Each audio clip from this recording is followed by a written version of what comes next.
Okay, hi everybody. It's Wendy Cherry, and I'm here on my new offering, The Sanctuary radio show In the Flow. And as you can see, it's like 7:0 something because we flowing. We were talking. We weren't stuck in a box of whatever. It was a gauge. So I am so excited to have Dr. Zoe Spencer. She's on the flow with me. And we are going to talk about a whole bunch of stuff. So I would say get your pens and pads open because she's a professor. So she drops science. So she be dropping science on people. And I got my notes too because I'm learning. So I'm going to take my notes too. And we're going to talk about a lot of different things. So thank you for joining us. Please share. So Dr. Zoe, we're going to share on our pages too. And then we're going to get into it. So please just be ready for any comments and things like that. So Dr. Zoe is hold on, my notes went away. Welcome. She is an activist, an author, a scholar, a Black woman, a CEO, and she is from Burry Farms right here in Washington, D.C. Projects, Southeast. And she has dedicated her life to raising consciousness through her scholarship and activist work. And her scholarship has been featured in numerous works, including Sassy Mouths, Unfettered Spirits. And she also has been asked to look at the deaths of Corinne Gaines and Sandra Bland. She also wrote 2 books, and one of them, the title is hilarious. One of them is Murder, Misogyny, and Mayhem. And then the other one, which is funny, is Women Talk Too Damn Much. So I'm going to ask about that one. I'm going to ask about that one. Okay. And her organizing and activism has been featured in the critically acclaimed documentary 13th by Ava DuVernay. So thank you for being here. Thank you for having me, sister. Yes. So my thing is, where were you when I was at Virginia State? Like, I would have loved to have you as my professor. Like, I would have loved to do that. So for all of the VSU students who are blessed enough to be able to have Dr. Z as they call her, be so ever grateful, because I still listen to her and I watch her and I learn so much. So that's why I was like, she's got to be in the sanctuary with me. So wanted to just even tell you how I got to experience her first. Like about 7 or 8 years ago, I went to a music conference, which was supposed to be women in music or something like that. And it was around March, and it was, and I had to really beg to go there. You know what I'm saying? Like beg my bosses to let me go. And then I see Dr. Z there, and she's doing a whole presentation on Hottentot Venus, and I'd never heard of this before in my life. And I was like, what in the world? And I was just like, this ain't music, but it's so insightful and educational. So I knew that even though I didn't do anything music related, which was what I went there for, that I learned something. And then I got connected to her on Facebook. Now, she didn't know me, but I was like in the background, just peeping all of the game and peeping everything. So then I saw her when she was protesting. And so you were protesting and you went out and you laid in the streets for a few hours. And I was like, she actually laying in the streets. I was like, she's gangsta. And I loved that. And so talk to me about how you got this spirit, because you say you're from Washington, D.C., you're from the hood, as people say. How did you rise above what is the stereotypical thought of somebody who will come from Burry Farms to this internationally acclaimed scholar?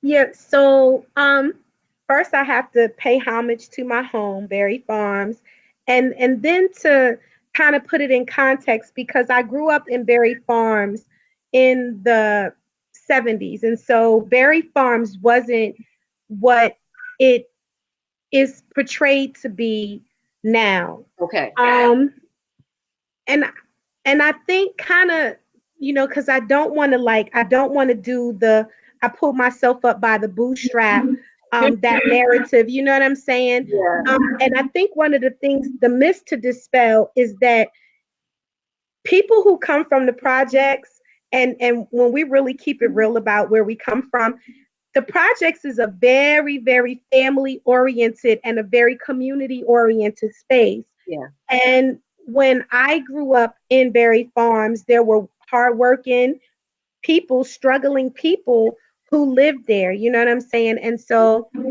I did want to say that. Um, but what it taught me, I guess my life and my trajectory taught me, is that the struggle is real.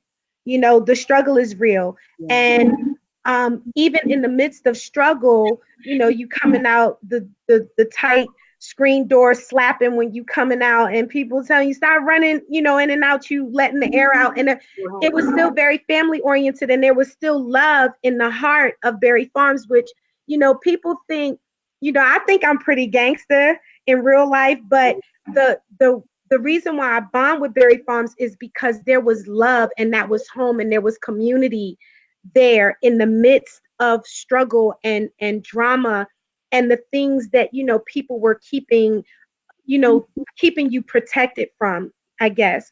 Yeah. So coming from the struggle and then moving into a predominantly white area where I experienced a different type of struggle. Okay. The struggle that I came from forced me into consciousness, because it forced me to see what racism looks like. It took me out of my comfort zone, and it forced me to see what racism looks like. Mm-hmm. And it forced me to really value my alpha and where I came from. And so my trajectory isn't like this single cell story about, you know, I pulled myself from the bootstraps, because the real estate that we're born on doesn't determine our destiny or our level of consciousness, or, you know, who we become. And that is a governmental narrative. And so I think, you know, my activism kind of comes from a culmination of all of the struggles that I've experienced,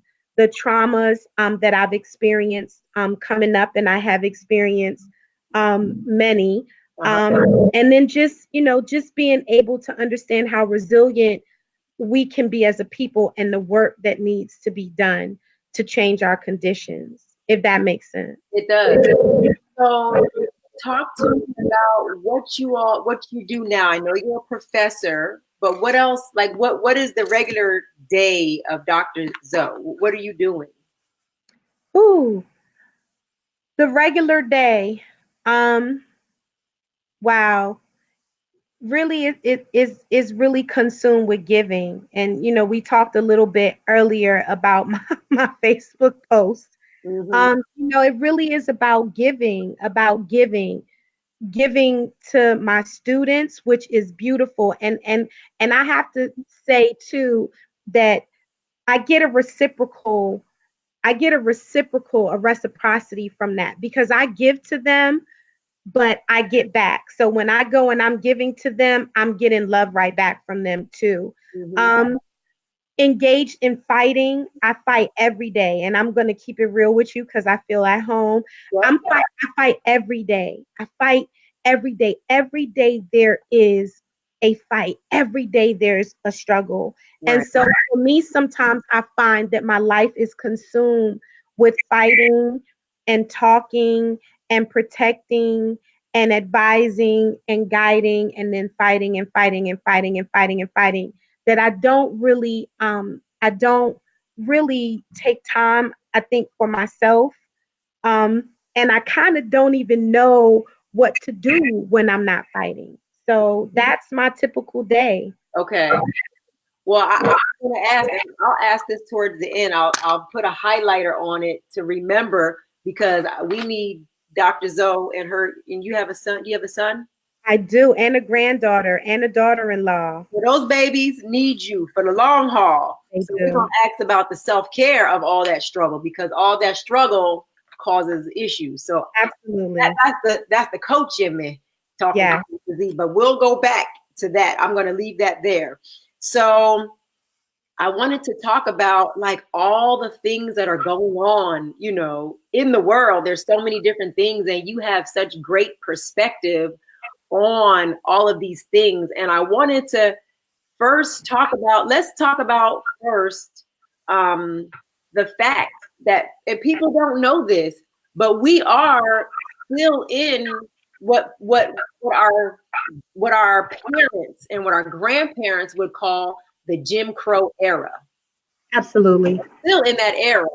And, unless you flow in different circles, you don't know that. There are certain groups of people who talk about that. There are certain groups of people who try to help each other navigate that. But really, for those of us who have the 2-car garage, the hubby or the wife, the nice little dog, and our kids are in private school, what does that look like? Well, I think that's a dual question, because so when you look at it from that individual perspective, and I think too, like that's a reality, then you don't see it.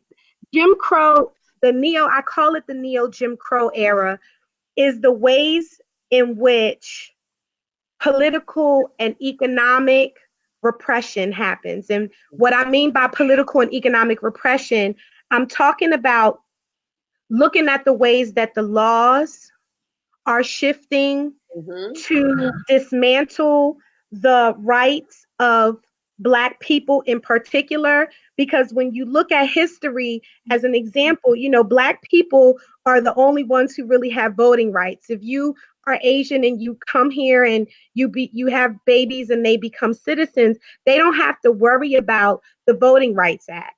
So when you look at voter redlining and the different types of voter disenfranchisement that are happening, when you look at the prison industrial complex, when you look at the police shootings, when you look at blackface and governors saying that they're not leaving and I don't care about your struggle, when you look at all of these different, matter of fact, now people are going to get mad, Wendy, but I'm going to say it.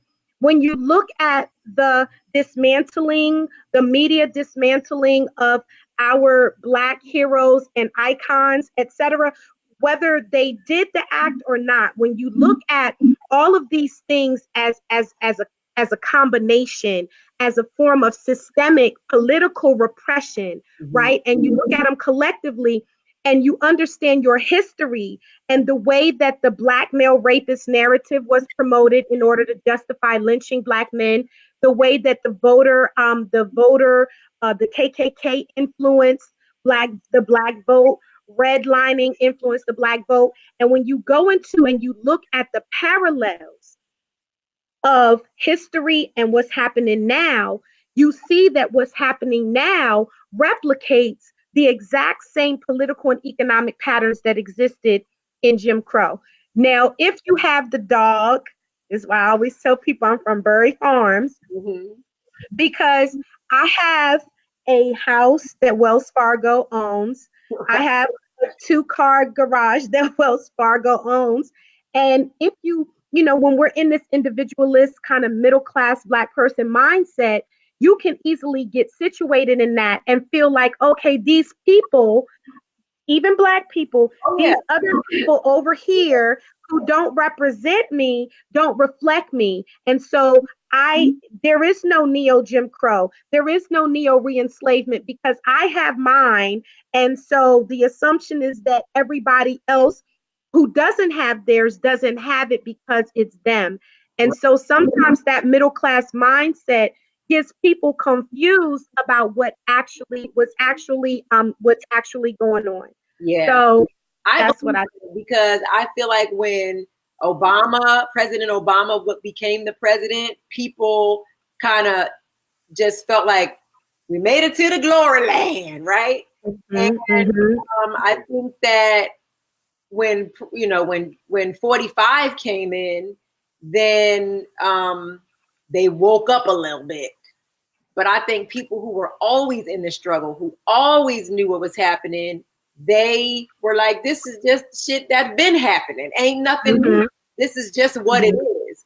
And so I think that that's true. And you know, I grew up in the middle class, you know, from what I know. I'm sure my mom had some struggles that I didn't know about, but I felt like I had a great life. I felt love. I felt like I had everything that I needed and wanted.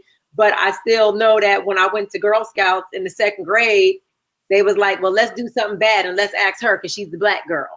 I still caught it. You know what I'm saying? I still caught it. And so I feel like it's time for all of us just to wake up, but I feel like we don't have any tools. So I want to talk about even what are some of the ways that we can navigate this or even be aware. I think awareness is the first thing. Like, let's be aware. I think the 45th, you know, coming into power or whatever, jolted people awake. It jolted people awake in a new way. And I think it was pretty good because I feel like then now people were awake and willing to look at things a little bit differently.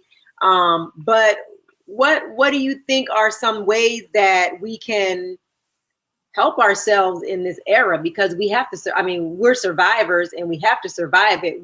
What, from your point of view, are things we can do as a community and even personally to navigate? You know what, I think, okay, so before I get to that, the answer to that question, I'm not sure. You said that 45 jolted us, and I think 45 jolted us, but I'm scared because I didn't see the jolt happen in a way that was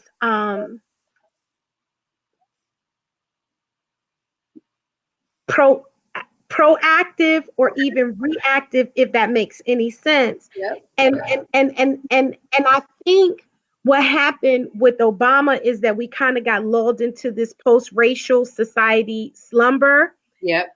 And when 4-5 came in, it kind of produced like a cognitive dissonance in us that we didn't want to deal with the reality of racism because we just got finished saying, oh, you know, we're good now. Everything is good now. And now he comes in and it's almost like I feel like people are in a greater state of denial with what's going on. And so now to answer the question, I think that we have to study. Okay. I think that we have to study. I think that we have to be critical and really analytic about what is going on in our society at this point.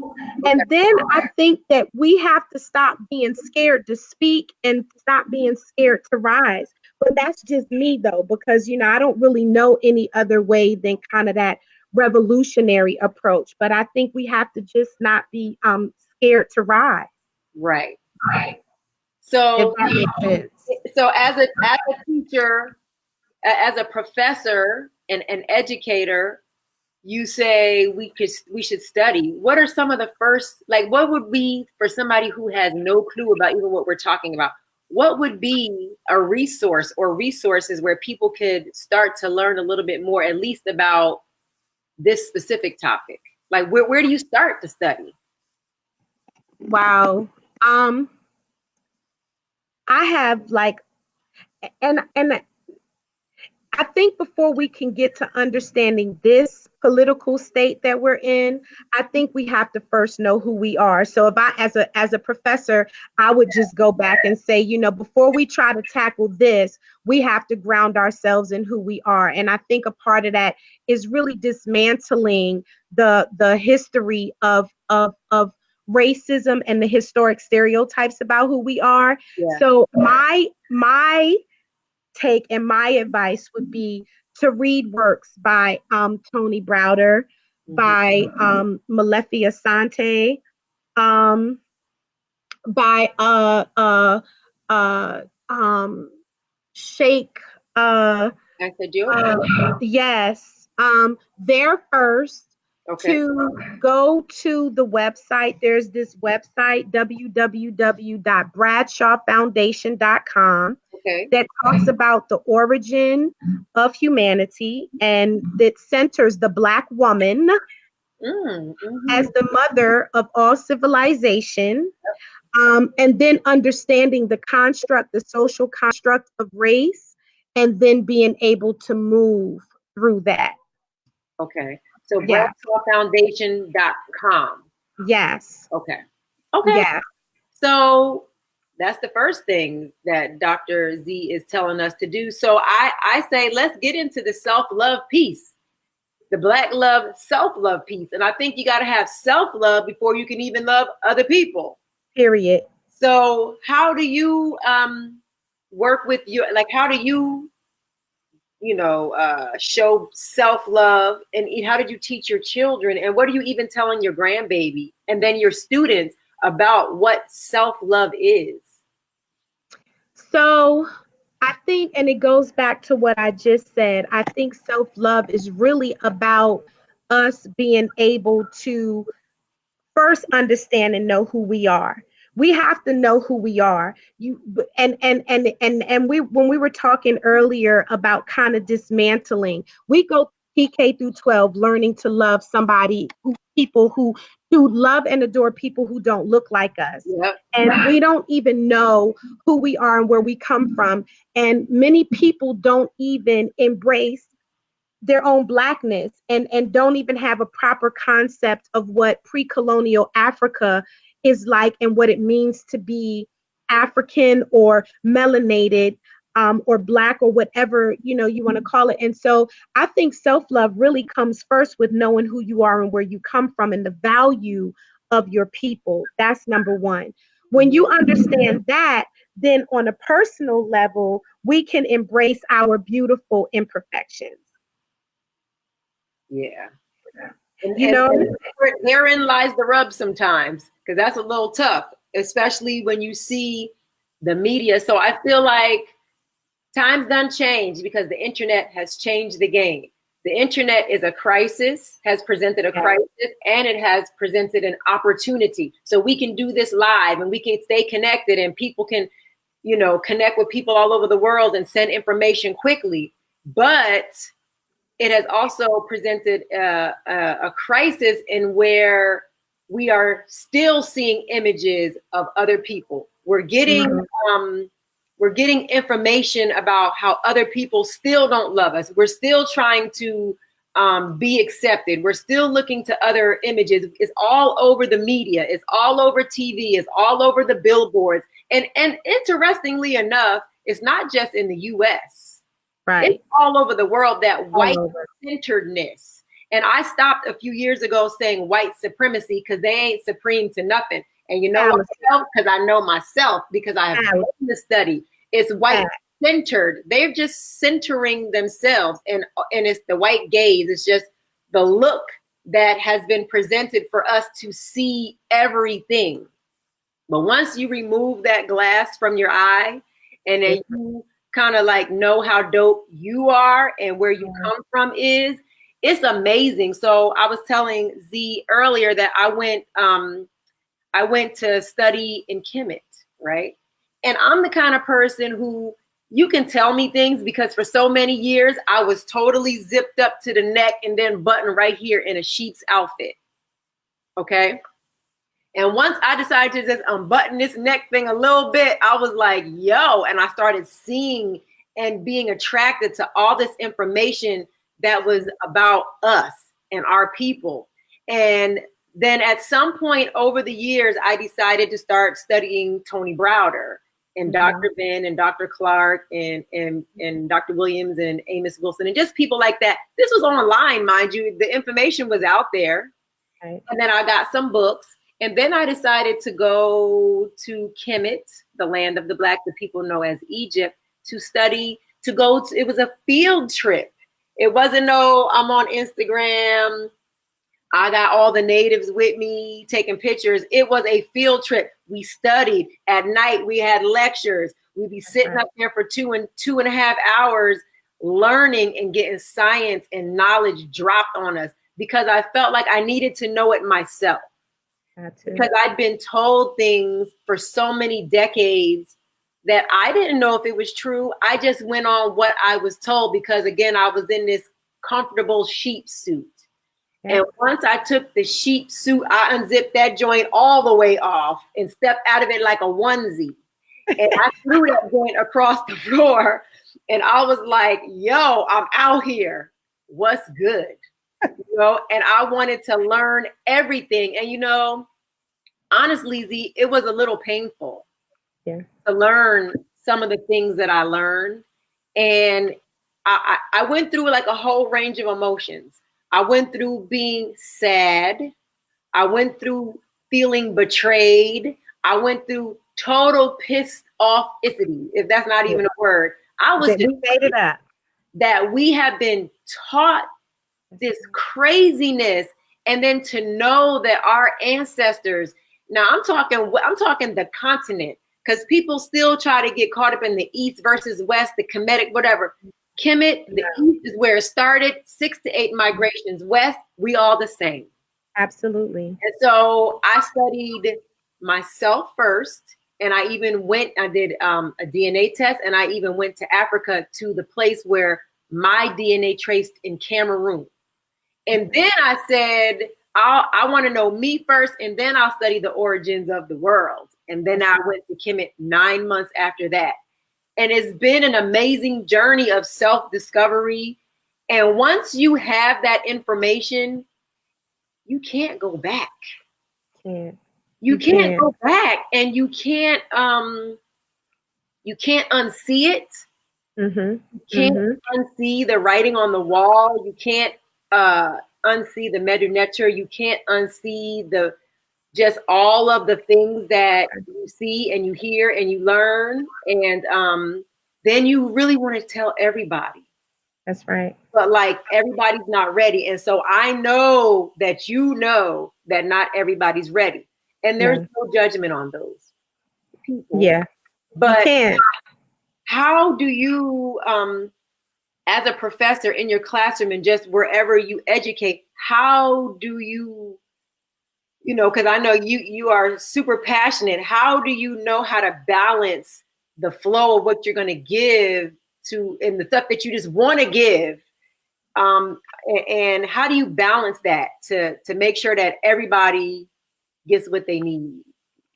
Well, I don't. In my classroom, when you sign up for the class, when you sign, you know, and I think, you know, for me in the classroom is the space where I give it, and you just gonna get it. And if you're not ready, you just don't take my class, because you're just you gotta get it. And it's crazy because when the ancestors, you know, people think that those degrees and those letters and dots give the knowledge, but I'm telling you, Wendy, and this is real talk, a lot of the knowledge that I have gained, the ancestors led me to it. I mean, Howard did a great job. Kudos to Howard.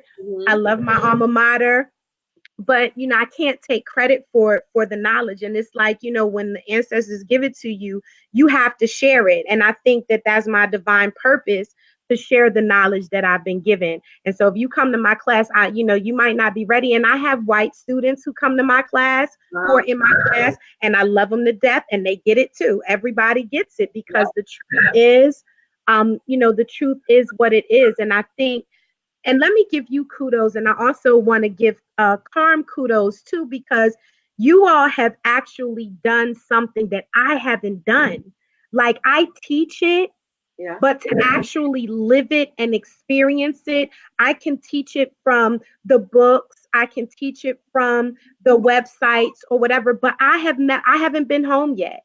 Okay. I have not been home yet. Okay. I have not been to the motherland. But I think, you know, no matter how you get it, being able to center. And for me, I chose to be at an HBCU while you were at State. I was at Cheney, so I missed you. And I got to give kudos and a shout out to my CU family, because Cheney is the oldest HBCU, founded in 1837. So I made a choice to stay at an HBCU because I understand that before we can do anything, before we can engage in any form of resistance, we first have to know who we are so that we can love ourselves, self-love first. Yeah. And then love is really the foundation, and that self-love and self-awareness is the foundation for resistance or resistance movement. I'm not going to use the other R word because I'm on Facebook. So it's that. And so in my classes, you're getting that business because that's my divine purpose, to give it unfiltered, unapologetically. And I think I can say I don't think I've had much resistance, because I know sometimes people aren't ready. But like you said, the liberation that you experience when you know who you are, and then how that transfers into you really being able to love yourself without anybody else's acceptance or appreciation for who you are, all of your beautiful imperfections and your beautiful perfections. I mean, I think that is critical. And so I don't use cut cards and when I'm giving that piece. Well, I'm looking at the comments. That's why we wanted to be, because she gave it to us raw. And Carmen's saying she sat in there even when she wasn't taking the class. She never even had my classes. Like, it's crazy because she was never enrolled in any of my classes. She sat in. I thought she was a student. Good one. That's a good. Hey, get the information how you can. When you're hungry like that, you'll go sit at the tables where the food is being served and where the So let's talk about. So what are you thinking about? The whole. So we're in Virginia. You're in Virginia. I'm here in Virginia. I'm in the DMV, as they call it, DC, Maryland, and Virginia, Northern Virginia. But we're in Virginia. So what are you thinking about what's happening with the three leaders of Virginia and what they have going on, and the whole blackface thing, and then they bringing up what they say that, and I don't know. I know that the Northern and Herring did that blackface thing. They in pictures, we know it happened, but for the other gentleman, the black gentleman, I forget his name, the lieutenant governor. Yeah, did it seem odd to you that came around at this time?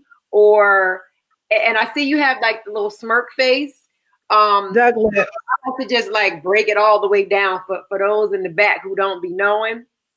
What is your take on that? And what are people talking about, on a college campus about something like that? Well, I know that Virginia Union has been very,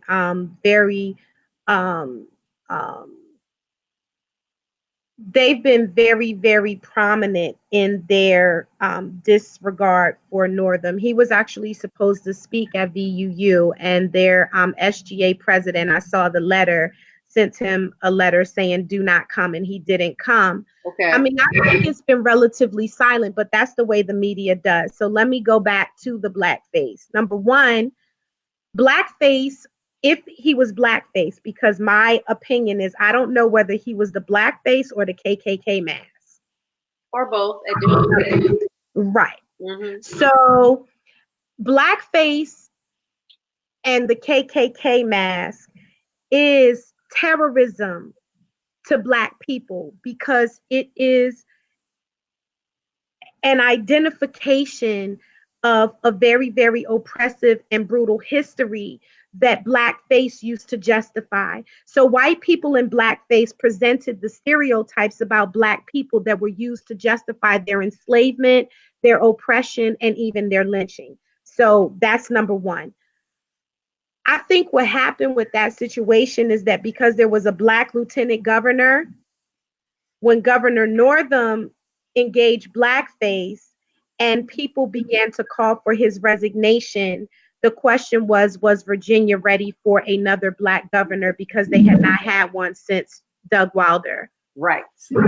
And so then it came out that Mark Herring, who would have been, I believe, third in line, also did blackface, which left Justin Fairfax as the only viable if Northam had left office. Mm-hmm. And so my analysis is, of course, Justin Fairfax had to be penalized, and I believe that, and I'm not certain, but I believe that the story has since been discredited.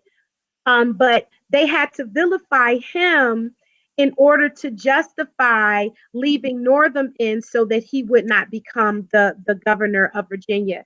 And I have been in Virginia for the last 10 years, Mm-hmm. and I have really experienced firsthand on a lot of different levels the ways that institutional racism manifests themselves in the state of Virginia.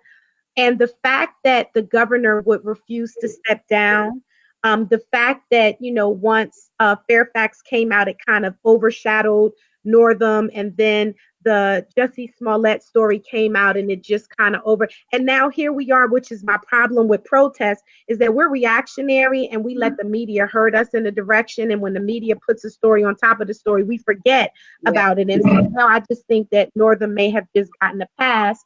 But I think that it is indicative when I talk about neo-Jim Crow. I think that is indicative because what that said to me as a citizen and as a taxpayer, and I did send Governor Northam an email and he hasn't responded to me yet. I won't hold my breath. Right. But what I think is that it reflects a historic disregard for Black life. Because what I heard him say is middle fingers up to your struggle. I did it and I'm not going anywhere. Period. Make me. And he said that knowing that there wouldn't be enough of a movement around the respect for Black life to make him leave. Now, on the same token, I just read today that they are presenting legislation that makes language that speaks out against the Israeli-Palestine struggle criminal. Oh yeah. So yeah, the new congresswoman, they're trying to like censure her. Her too, yes. And equally, if a teacher or if a governor had replicated some measures of the Holocaust, he would be gone because people value the struggle of other ethnic groups and the lives of other ethnic groups over the struggle and the history of enslavement and lynching and the trauma that represented. So I say all of that to say that it was deliberate, and to me, it's just reflective of the time that we're in right now. This move back to Jim Crow. And it's really interesting because my family is from the Eastern Shore of Virginia, where this dude is from, where at least Northam is from. And so I would go down there during summers, right? And as a little kid, I wanted to go, like, I'm from the Jersey Shore, so we went to the beach all the time. That was just what we did. Went to the pool, went to the beach. So we're little, me and my sister, we're asking my granddaddy, can we go swimming? And my granddaddy tells us at like 6 and 7, maybe 5 and 6, they don't let little brown babies go swimming around here. So I was very aware of what I perceived as our place. When I was there, we were loved and we were around a loving community in a small community.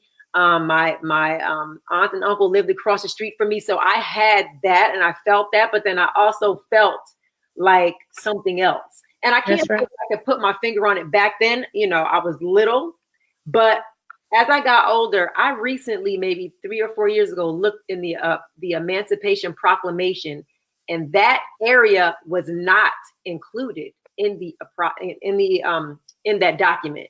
It specifically wrote them in and said that they were not free people. So the mindset, so this whole Northam thing blows up and people are caping for him because they know his family. And I'm like, if you knew his family, and if his family was so tight with you, he wouldn't have done that shit. That's right. That's period. If he was down with you and down with the people in the struggle, okay, he went to regular school, I guess public school there around other black people. If his ass had been so entrenched in that community, there would have not been a reason for him to put on no black face, because he would have been sensitive to it. And then just last week, his wife wouldn't have been giving out cotton at the mansion or wherever she gave out cotton. So give me a break, right? So I tell my 16-year-old daughter this, and she's side-eyeing. She's little. She knows that that's some bull crap. So why is it taking like for other people to be like, he wouldn't do that, man, please. Like, and I feel like I'm a little bit, everybody's different. I try not to judge it because it gets me so mad. But like, this man knows what he's doing. What do you mean you didn't know you had slaves in your family? I know black Northams from the Eastern Shore, and I know white Northams from the Eastern Shore. And I ain't even grow up there. I went there in the summers. So you mean to tell me you did not know? So that's just my little rant. I'm off my soapbox. I hope my cousins don't and my family don't like be mad at me. But damn. I like the soapbox. When is it time to just be like, they just doing what they've been doing? Right. Now we have the internet, we have media, and we have people who are like maybe holding a little bit more of accountability for 5 minutes. It's for 5 minutes. And then they go off and do what they always do until the next iteration of some bull crap comes up. And I think that's the manipulation Linda has on here is all distractions. And I think that's the manipulation. I tell my students all the time that sociologists and psychologists run the world. They are the people in the think tanks that tell these governmental agents and these media agencies how to manipulate and control the interactions and the behaviors of the people. Wow. And I think that the media is such a powerful tool of manipulation that we don't understand oftentimes how we're being herded. They want an issue to be great, we jump on their issue. They want an issue to go away, we forget about it. And I think that we just really have to have our ears to the ground on what's really going on. And just because the media isn't presenting it anymore, or the media isn't making it accessible to us, we have to understand that those issues are still going on. And so, for right now, kind of Northam has kind of settled into, the background, and everything else is, Michael Jackson and R. Kelly and Jussie Smollett and all of the things are coming up now that are, like she said, distracting us from what the real political and economic issues are that are really affecting us, what the racial climate is that's really affecting Black people and people of color in general. And I think it's a very, very dangerous time. And I think the media itself is that herd that tells us what should be important, tells us how we should feel about, this story or this dynamic, tells us when we should forget about it, and we follow. And so we miss it. We missing the neo Jim Crow. We're missing the era of re-enslavement. We're missing it. We're not talking about the 64,000 Black girls that are missing. We're not talking about all of the quote unquote random murders that are happening in Chicago. We're not talking about the impact of race and human trafficking. We're not talking about the reality that organ harvesting is not a conspiracy theory. It is a multi-billion-dollar industry that has its center in Chicago. You only want me to start getting going in I ain't even going to do it on Facebook. But we're focused on Jussie Smollett and Michael, right, and what all of our people are missing. And when you look at, and if you even study the Holocaust, the Jewish Holocaust, and the way that happened, it looks really, really similar. Mm-hmm. It looks really similar. I'm just saying. And this summer I was looking online for, just looking online, and I came upon, it used to be called Merck. I think they're Maxillian now. I forget what they're called, but they sell melanin. And in the summertime, melanin was like $460 something an Now, ounce. but it's synthetic melanin though. It's not real melanin. And it's crazy. I was just talking about that today because they have yet to be able to, and that's a whole nother story. I ain't going to talk about it right here. They have yet to be able to reproduce natural melanin. Right. So they have a version of synthetic melanin, but the synthetic melanin is not working. And with global warming and the depletion of the ozone layer, where the UVA and the UVB rays are now hitting the Earth's surface, people who are not melanated have a higher predisposition to melanoma and skin cancer. So now you see the media corresponding with now promoting the interracial dating and interracial mating, which is fine, but you got to understand that agenda and how the only way you get melanin is through a melanated people. Yeah. I'm gonna stop right there. Yes. Yeah. Love this topic. We can talk offline at some point whenever we have time to talk about this, because I've been studying this and I'm super interested in it. And, you know, I feel like from studying just comedic history and things like that, you know, I don't know if everybody who's listening or who will listen at some point know, but that's where our power comes from. That's where we connect with the spirit. That's where our power comes from, our creativity. And just, you know, yeah, that's a whole nother in the flow. Yeah, it is. Or maybe we'll do it in person because we don't need to be on the platform doing these types of things. But it's just really important to kind of be aware of what's going on. Like Dr. Z is saying, don't get caught in like the stupid stuff that's like keeping us like zombies. Like I was walking downtown, and I don't usually have to go downtown too often, but I was walking downtown and I watched everybody walking around with their phones. Nobody was paying attention. This one lady tripped. Like we really are becoming the sheep, the real sheep. And it's almost not even hard. It's just easy for us to get trolled, to be able to just get all corralled. And when you talk about it differently, then you the one who's doing too much.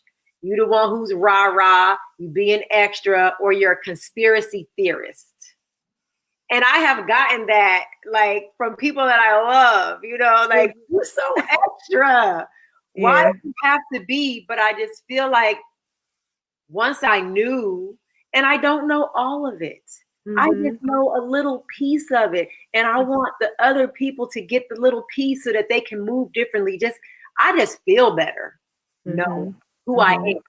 I just feel more peaceful. I'm not willing to put up with as much shit as I used to from anybody, family, or you know what I'm saying? So I feel like everybody should have that. Everybody should know that they came here to have a beautiful life. You didn't come here to be no slave. You didn't come here to be, you know, made sick. You didn't come here to do those types of things. And I think when you realize that we deserve the best of everything, this is the energetic part of the conversation that I'm speaking about. We deserve the best of everything. We deserve good food. We deserve good water. We deserve, you know, all of those things, healthy and vital bodies and healthy and vital families.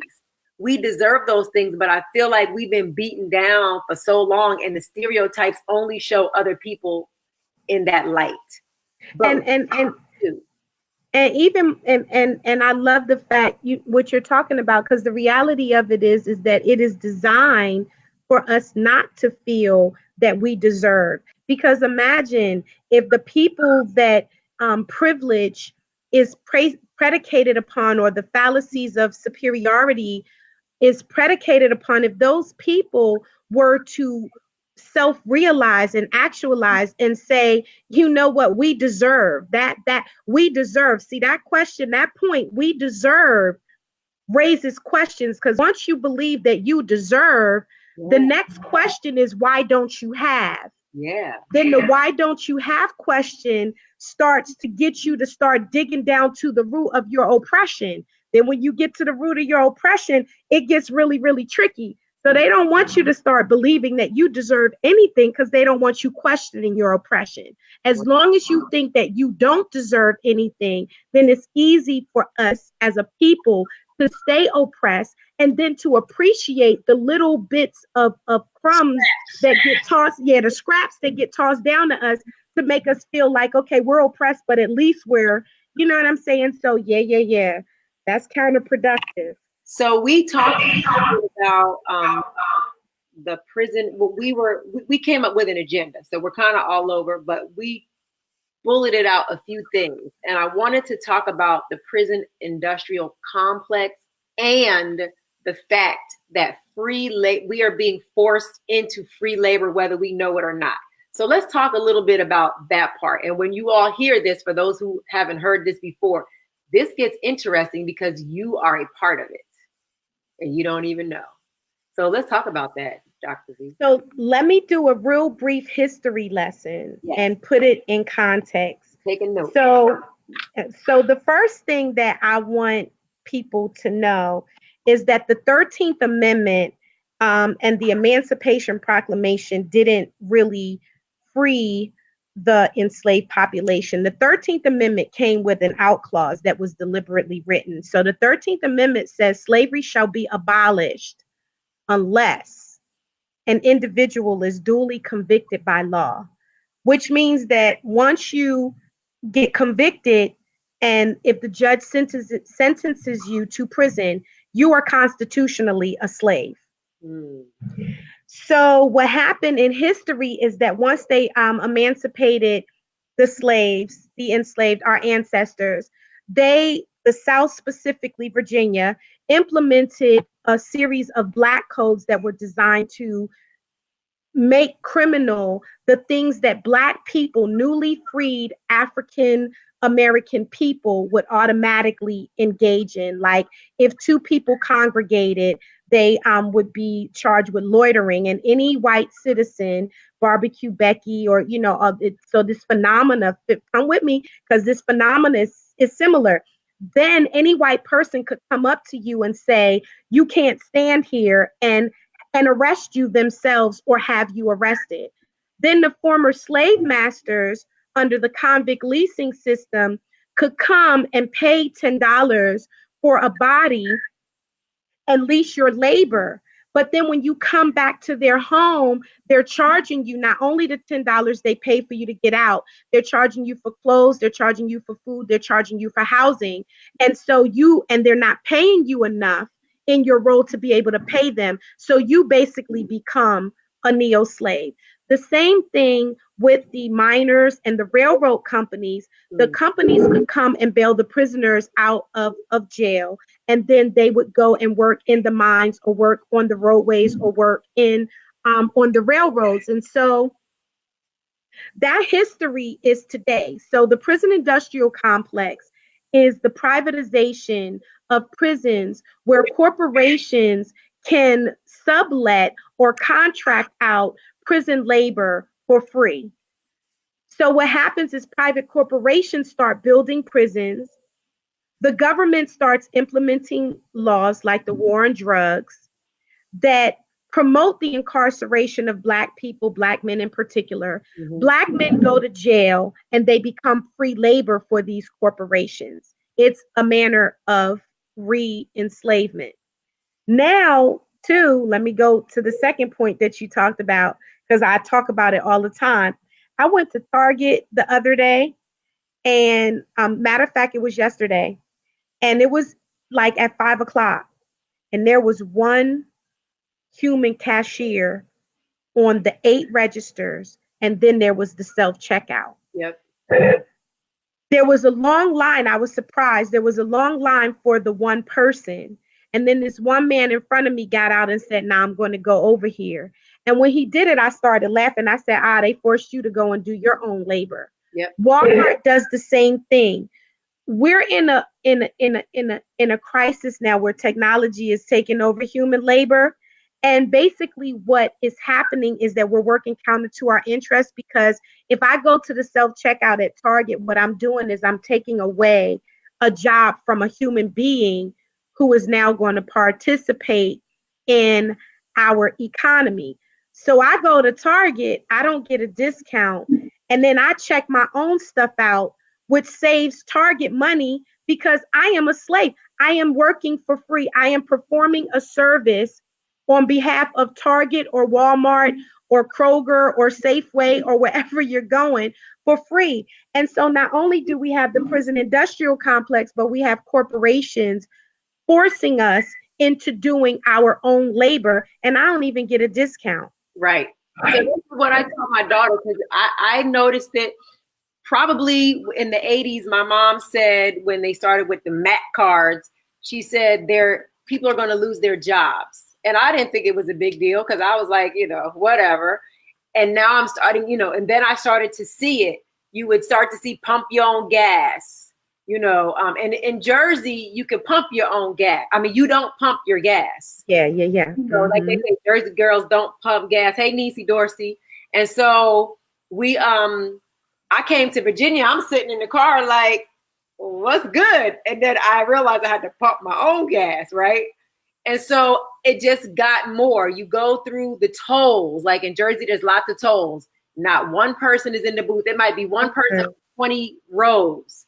But recently, like Sunday at BJ, so I've been fighting them on this. There's a Target right connected to where I live, and you can go in there 11 o'clock in the afternoon and there's nobody. And there's this one little person standing there to help you to check out your stuff. Like not help you, but like to guide you and make sure, I guess you don't. No, they watching to make sure you don't steal nothing. Okay. So they're like, Miss, just go over there. And I said, so you mean to tell me that I have to work to earn the money? Then I got to spend my time in here going down the aisles to pick everything out. And now you want me to check my own self out? I was like, you must be crazy. So I said, I'm not doing it. So somebody is going to check me out or I'll leave the basket here. So they found somebody to check me out. So this might have been maybe 3 years ago. On Sunday, imagine BJ's on a Sunday. That joint is packed. There's lines and lines of people, like multiple lines of people. One little lady on the cash register, and my girl said, I'm about to take my 15 minutes, right? And I was just like, listen, I am not checking out my own stuff, and it's older Black ladies that work there, who are like the 3 that's working the 10 aisles. And so I'm trying not to be disrespectful, but I'm also not checking out my own stuff. Period. So I'm like, it should be. So this was my point. It should be an option if you want to. If you want to get in and out, then go. Because this is where I got the Wendy U2 extra. It should be an option, but there should also be a human being there to provide customer service, to provide the assistance to check me out. And then that also allows them to get their benefit, or maybe they don't get benefits, but whatever they get to have a job. So I'm trying to get my daughter to understand, because she would be ready to zip on through. And that's what they want, the convenience. And that's the narrative that they put on us. Get in and out, zip in and out. But they're not even talking about the people don't have their jobs. That it's free labor. They got less and less people to go, and they're just stacking their paper. They're creating the legacy for their children, and it ain't our children. So instead of thinking it's like a big deal, like think about yourself. For those who are listening, like think about yourself. Like, you deserve some customer service. You deserve to have a human being say, hello, ma'am. It's like like back in the day, like it used to be. We're talking about human interaction, because then we're also missing, and I always go back to the nourishment part of the mind, body, and spirit. We're even missing human interaction, and we need human interaction. The eyes saying hello, good morning, or whatever it is. And so that also, the lack of that makes us robots too. And makes us more susceptible to be able to fall for the okie doke, the rest of the okie doke things that are being put on us. And people don't think about that. But that's what I study. That's my expertise, in this, and how the human beings are being affected. You go to BJ's or Kroger 10 times and don't talk to anybody, over 10 times. Then you go pump your gas and you don't talk to anybody. Then you run to the Mac machine right quick and get your money out. When are you interacting? That also doesn't make you feel good as a human being. And then watch this though. And then we run straight into our relationships and we transfer that in our relationships. We be in the same household texting our loved ones as opposed to having conversations. You're sitting at dinner. If you go to a restaurant, you see people sitting at the table together and everybody is on their phone in their technological world and not interacting with each other. And then we talk about, love and relationships. Technology is the component to our dehumanization because it is removing us from our humanity. It's removing us from everything that makes us people. And like you said, the beauty of that human connection, the beauty of touch. What is sexting? Like, what are you, what is sexting? I get mad at people. They're like, Z, you're doing in all caps. You're yelling. No, I'm writing in all caps. Stop playing with me. Like, you're not going to draw me into this virtual world where you're making up these realities. I'm a human. I am typing in all caps. It's not yelling, and you don't hear me yelling. Let's not do that. And even in conflict resolution in relationships, people breaking up because you could break up easy on the text message. You could tell somebody some good shit on the text message that you won't say, and you can fall out of love on the text message, and you know what I'm saying, and not connect on the text message.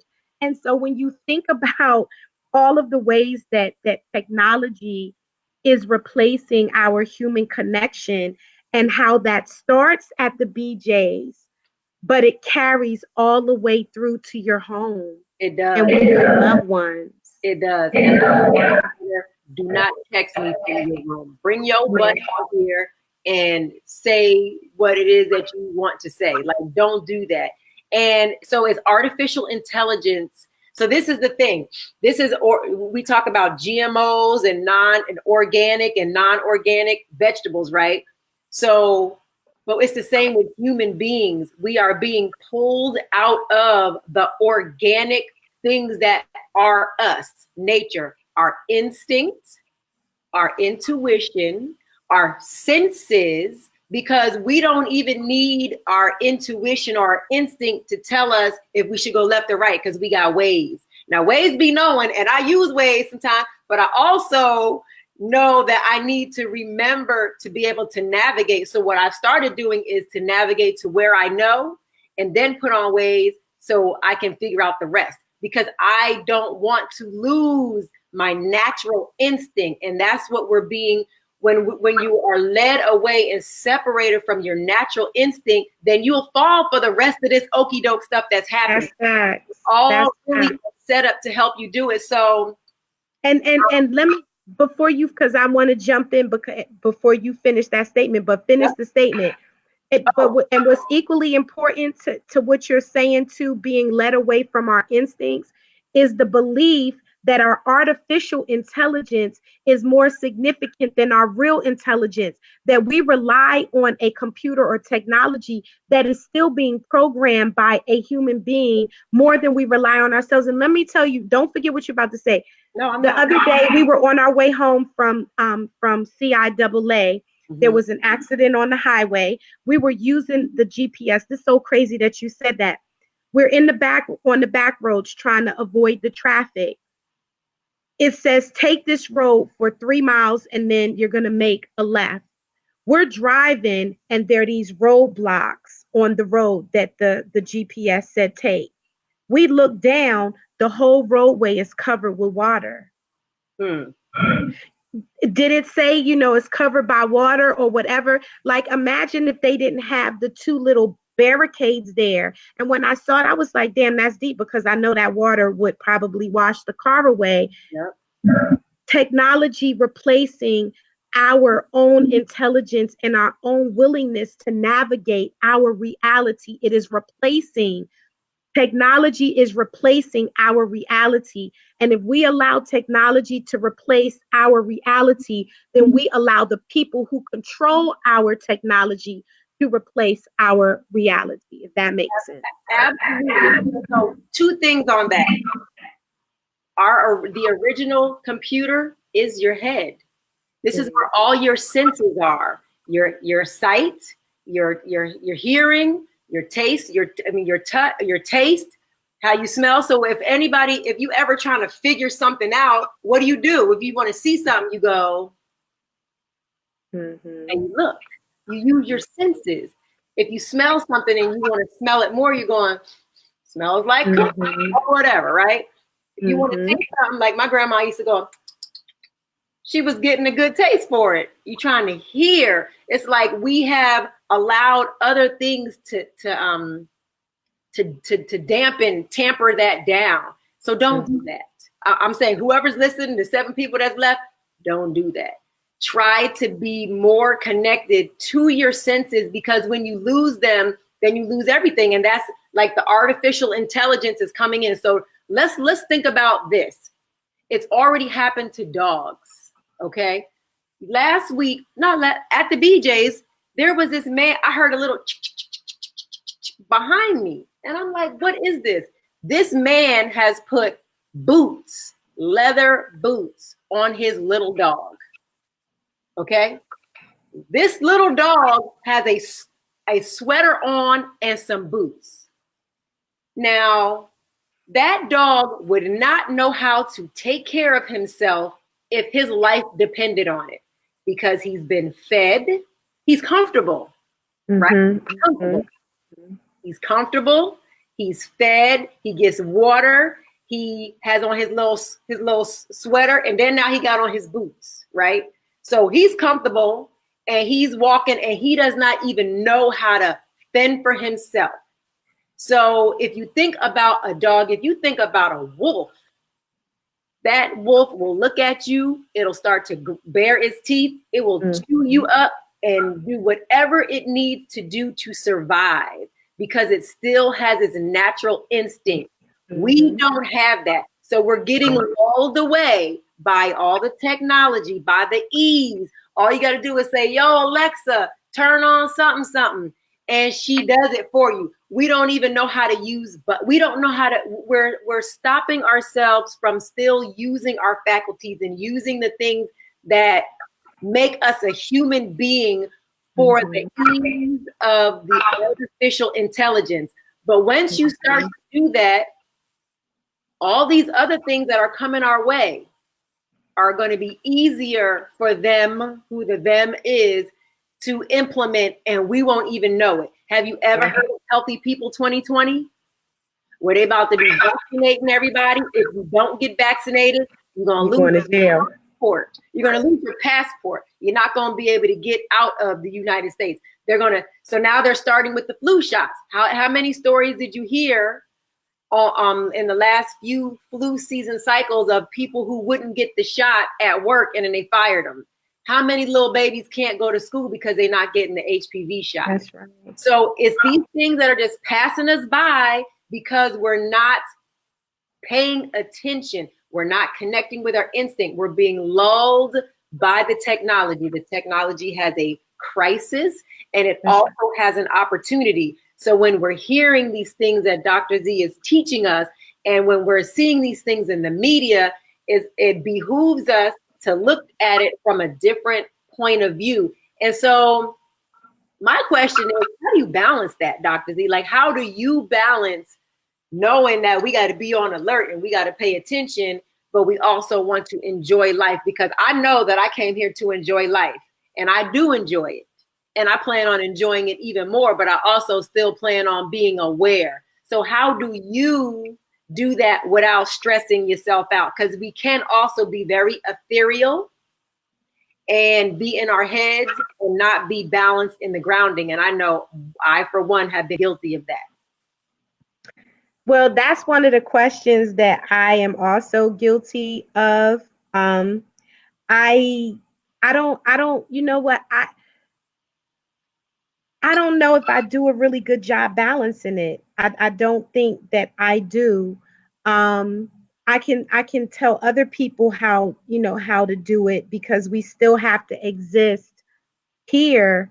Um, but personally, I don't think I do a really good job. But I think the balance for me comes inside of the work, because inside of the work comes the love, comes the stories, comes the moments. Like, I have so many moments, even in the heat of battle, in the heat of protest. Uh, yeah, I'm reminiscing on some things that Carm and I have experienced on the street. But Okay. I think that becomes the balance in a sense, because even in the struggle, even in the heat of struggle, there's still beauty, there's still love, um, there's still support. But I think I need to do a better job. I need to do a better job. And let me just say this too, because this is just me. This is my personal space. Yeah. I don't believe that I am here on this earth. I think that I'm here on this earth to prove myself. And this is my spiritual theory on transition, or what people call death or whatever. I think that I'm here to prove myself and to live in the spirit of my yacht, and to be obedient and to exist in my divine purpose, so that I can elevate to a higher plane when I transition, and I don't have to come back here and try it again because I didn't get it right. And so I think the beauty is love. And I think the beauty for me is knowing that through the work that I do and the relationships that I build, I am going to transition.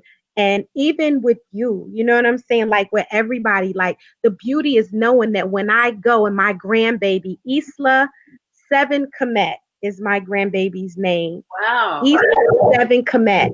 And if I go right now, knowing that her parents are prepared to train her to be a warrior, and knowing all of the beautiful warriors that I have helped sprinkle water on, shit, if I die, man, I'm good. Like, and I think that's my balance.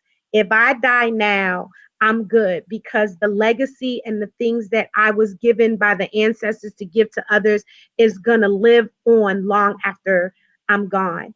I do need a massage, and I do want to go to the islands, and you know what I'm saying. But yes, yes, yes, yes. But it's hard. It's hard when you kind of take. Is it the red pill that Neo took in the Matrix, or was it the blue pill? I don't remember. Somebody will type it in the box. Yeah, y'all, was it the red pill that he had to take to stay in the matrix, or the blue pill? Anyway, when you take that conscious pill, it is a lifelong commitment.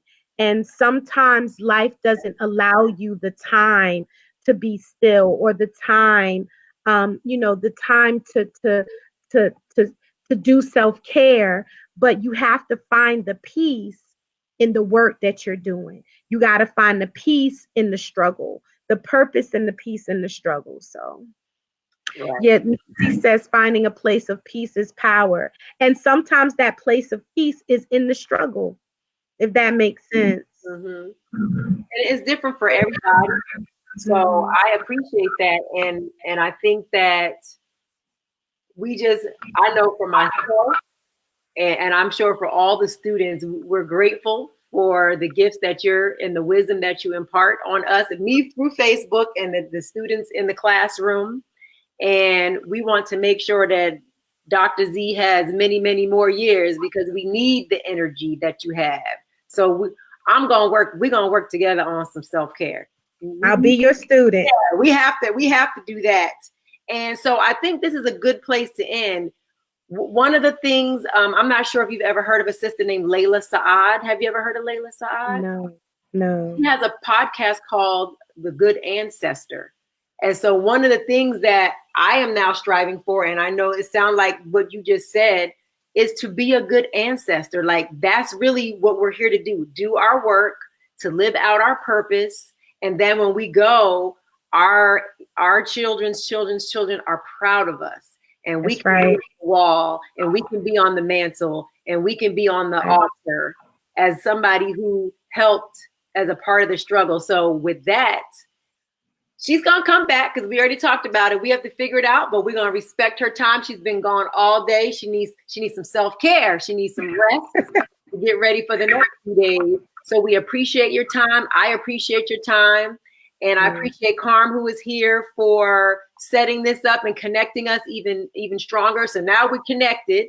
And so we'll come up with some other times for you to come back. And we have a plethora of things to talk about. Because I think I would like for us to talk about, once that Us movie comes out, some of those little messages that are there that you can help us unpack so that it's just not going over our heads.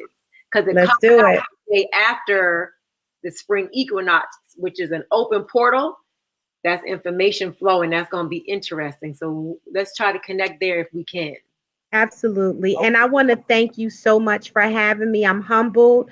Much love to you, and continued blessings to you, sis. Thank you. Thank you. Have a good night. Everybody have a good night. Thanks for joining us. Share, like, comment, and do whatever. And we'll see you next time in the sanctuary, in the flow. Peace. Yay.